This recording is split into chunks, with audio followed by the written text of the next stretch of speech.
Assalamualaikum warahmatullahi wabarakatuh. Hai, perkenalkan kami dari kelompok 3 ingin mempresentasikan tentang manajemen dan organisasi. Apa sih itu pengertian manajemen? Nah, tahukah kalian apa itu manajemen? Manajemen itu berasal dari kata to manage yang artinya mengatur. Pengaturan dilakukan melalui proses dan diatur berdasarkan urutan dari fungsi-fungsi manajemen itu. Jadi, manajemen adalah suatu proses untuk mewujudkan tujuan yang telah diinginkan.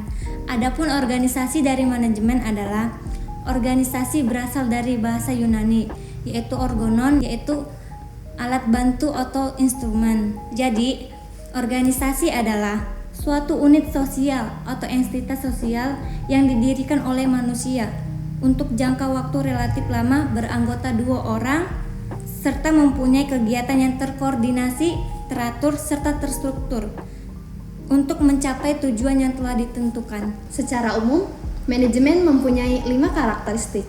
Yang pertama, unit sosial organisasi. Yang kedua, beranggotakan minimal 2 orang. Yang ketiga, berpola kerja yang berstruktur. Yang keempat, mempunyai tujuan.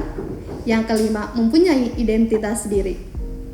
Adapun jenis-jenis organisasi ada 2, yaitu 1. Organisasi berorientasi ekonomi, dan yang kedua, organisasi nirlaba.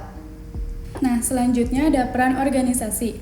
Gareth Jones mengatakan seseorang mendirikan organisasi untuk menciptakan nilai tambah yang berupa produk atau jasa dan berbagai output yang diharapkan dapat memenuhi kebutuhan.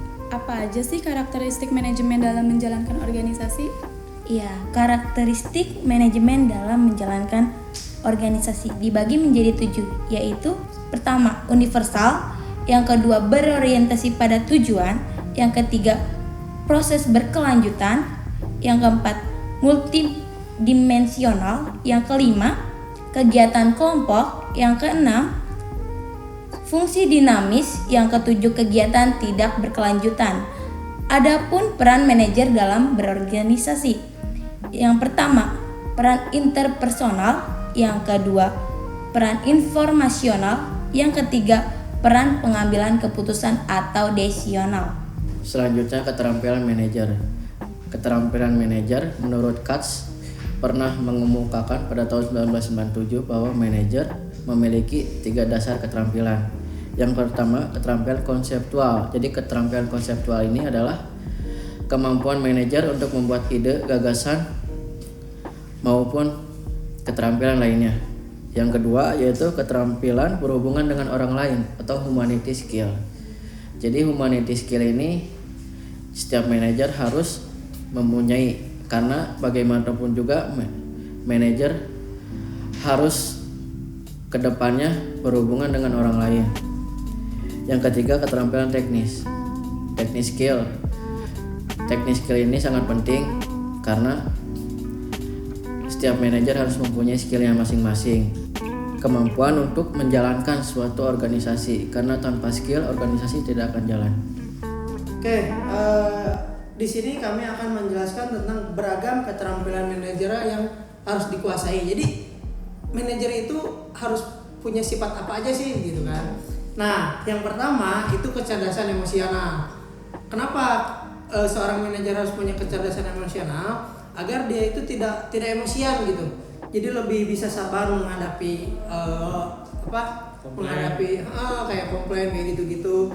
Nah, itu juga bisa untuk menjaga reputasi perusahaan dengan baik gitu. Jadi misalkan kalau dia lagi pusing terus nanti emosi puncak, itu nanti gimana tuh? Nah, itu hal yang harus dikuasai oleh seorang manajer yang namanya kecerdasan emosional. Jadi ya apapun terjadi sebisa mungkin manajer ini harus sabar. Nah, yang kedua itu mampu mengelola SDM atau sumber daya manusia. Jadi yang diolah itu ya manusia-manusianya, jadi dia memanage manusia-manusianya gitu. Ini agar terciptanya proses kerja supaya lebih terarah. Jadi kayak misalkan kamu bagian A, ini bagian B, ini bagian C gitu. Jadi lebih terarah. Nah, sehingga kalau terarah gitu, target dan tujuannya cepat tercapai. Misalkan masih ada gua udah diarahkan nih, tapi dia nggak kerja, entah itu ada proses kerja atau enggak tak? Nah, itu balik lagi ke kemampuan si manajer itu mengelola SDM itu sendiri. Entah ini si karyawan ini mau di-cut atau dipindahkan ke bagian lain. Nah, itu salah satunya adalah manajemen SDM. Nah, yang ketiga itu harus mempunyai strategi manajemen. Jadi strateginya ini biar perusahaannya ini lebih efektif dan efisien.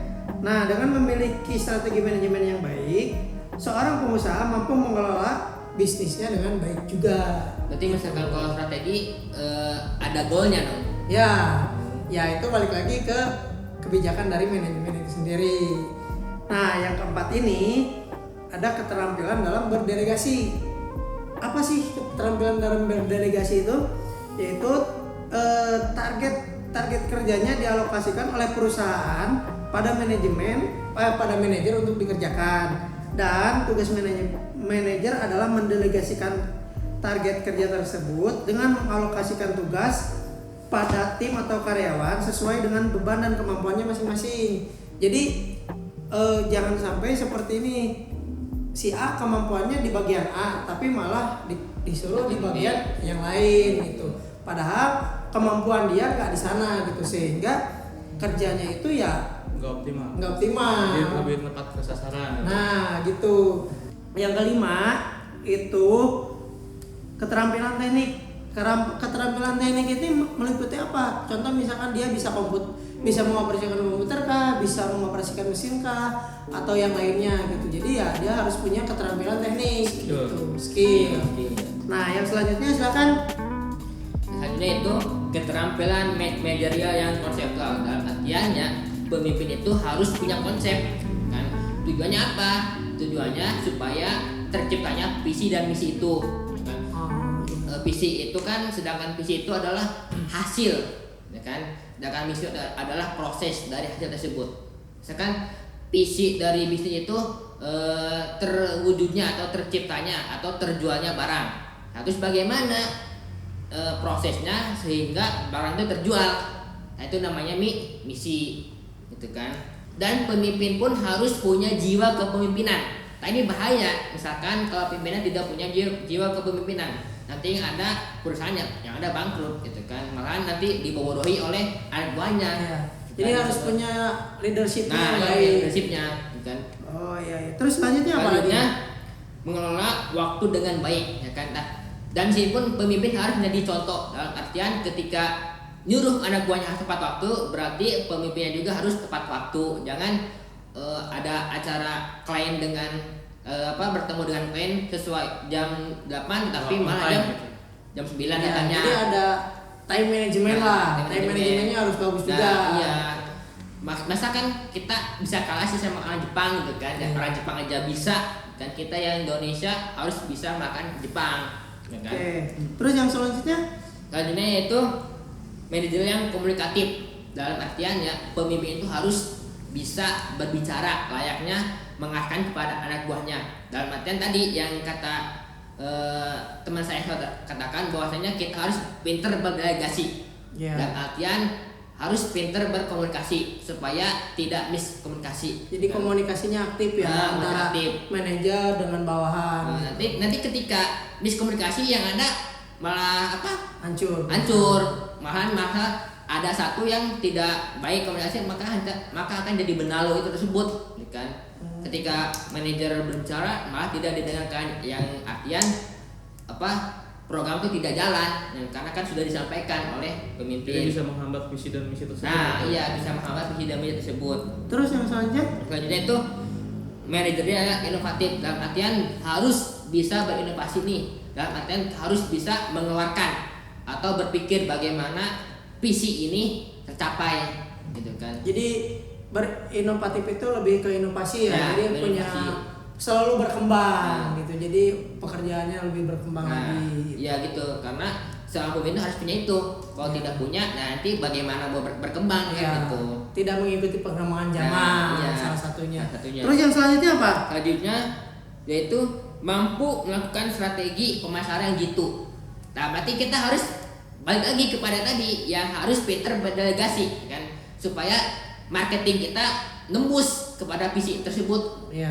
Dalam artian yang kita tawarkan, produk kita ditawarkan itu terpincut lah, bisa diterima oleh klien, misalkan oleh pelanggan gitu kan. Oh iya. Terus yang selanjutnya apa? Dilanjutin sama gue ya, reputasi. Jadi perusahaan itu harus mempunyai reputasi yang baik. Nah, dalam reputasi ini jadi seorang calon konsumen itu bisa lebih percaya. Jadi lebih percaya dalam perusahaannya, baik sama produknya. Jadi reputasi ini bisa mempengaruhi brand yang kita jual atau jasa yang kita sediakan. Nah, untuk selanjutnya perusahaan itu harus mempunyai keterampilan manajerial dalam mengelola keuangan yang baik. Jadi di sini tugas manajer itu harus mempunyai pengelolaan uang yang sangat baik. Jadi pengelolaan uang ini bisa mempengaruhi perusahaan tersebut. Kalau misalkan pengelolaan uangnya itu tidak bagus, jadi harus uangnya itu harus tepat sasaran. Betul, gitu. jadi Jangan terlalu boros juga. Nah. Lebih diefektifkan. Jadi lebih balance antara pengeluaran sama pemasukan. Dan ini juga sangat penting karena duit itu sangat sensitif. Tuh. Dan itu supaya tidak ada koruptor. Terus selanjutnya itu keterampilan manajerial dalam memotivasi. Jadi dalam manajemen ini kita seorang leader atau pemimpin itu harus bisa memotivasi rekan satu tim kerjanya. Jadi misalkan saat keadaan sekarang nih lagi COVID-19 seperti ini, Gini ya. di mana penjualan itu ibaratnya Berkurang. ekonomi lah, kita bisa ekonomi lagi menurun, tetapi kita harus bisa terus life must go on.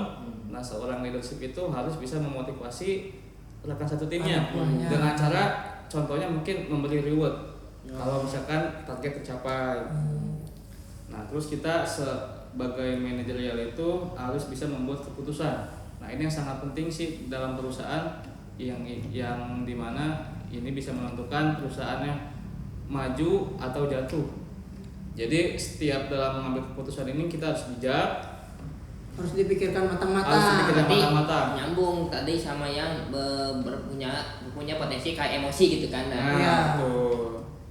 Terus selanjutnya apa? Selanjutnya itu hal mengolah data. Jadi seorang manajer itu harus tepat sasaran dalam mengolah data. Jadi kebanyakan manajer di zaman sekarang ini masih menggunakan sistem manual. Jadi terpaku mengolah data itu dari kantor. Jadi sedangkan di era modern ini, di tahun sekarang sudah banyak aplikasi-aplikasi modern yang bisa menggunakan handphone. Iya. Jadi tidak terpacu oleh waktu dan tempat. Jadi Jadi bisa fleksibel lah. Jadi mau mengolah di zaman sekarang ini mengolah data kayaknya udah bisa di mana aja gitu. Oke, sekian penjelasan tentang manajemen dan organisasi yang sudah dijelaskan oleh kelompok kami dari MN20J Universitas Buana Perjuangan Karawang. Semoga bermanfaat untuk kalian semua. Amin. Kurang lebihnya kami mohon maaf. Billahi taufiq wal hidayah. Wassalamualaikum Warahmatullahi wabarakatuh.